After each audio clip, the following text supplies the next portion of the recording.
Tēnā koutou katoa. In the headlines this hour, the state of emergency in the Nelson-Tasman region is expected to last for about a week.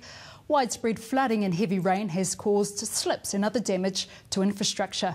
Civil Defence Minister Chris Tremaine says while the worst of it seems to be over, the damage is pretty substantial. Meanwhile, flooding has closed sections of state highways in Northland. State Highway 1 near Rangiahua Bridge is closed and State Highway 10 near Kaiō. Drivers are advised to take extreme caution and to drive to the conditions. The government believes Mighty River Power is the most market-ready state asset for partial privatisation.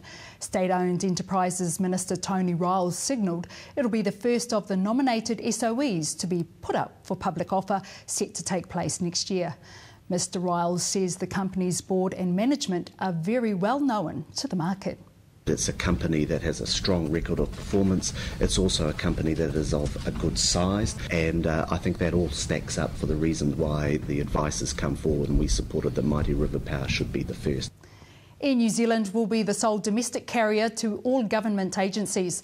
The new contracts include all public sector agencies, councils and up to 2,500 schools, and will save the government $180 million over the next 7 years. The Maori Party is happy with the relationship and accord agreement it has struck with the national government. Co-Vice President of the Maori Party, Ken Mea, told Rhema News this deal allows them to retain their independence.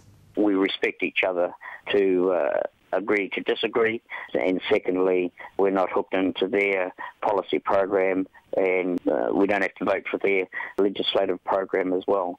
In international news, more US troops are back from Iraq. US President Barack Obama told those gathered at Fort Bragg in North Carolina that American soldiers will begin their final march out of the country in the next 3 days. The Minister of Foreign Affairs is keeping a close watch on Papua New Guinea.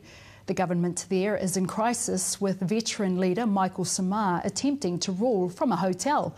Murray McCulley says the situation is very fluid in PNG and is calling for cool heads to prevail. We're keeping, obviously, the situation under close review because anything that we should advise to New Zealand nationals who are in PNG will be communicated to them. And before we go tonight, good news for local hero Richie McCaw. The All Blacks captain has been awarded an honorary doctorate by Lincoln University. McCaw's doctorate recognises his achievement in the highest distinction possible in the sport of rugby by leading his team to victory in the 2011 Rugby World Cup tournament. The award will be presented next April. Those are the headlines. Keep up with the hourly news on Shine TV every weeknight between 6:30 and 9:30 p.m.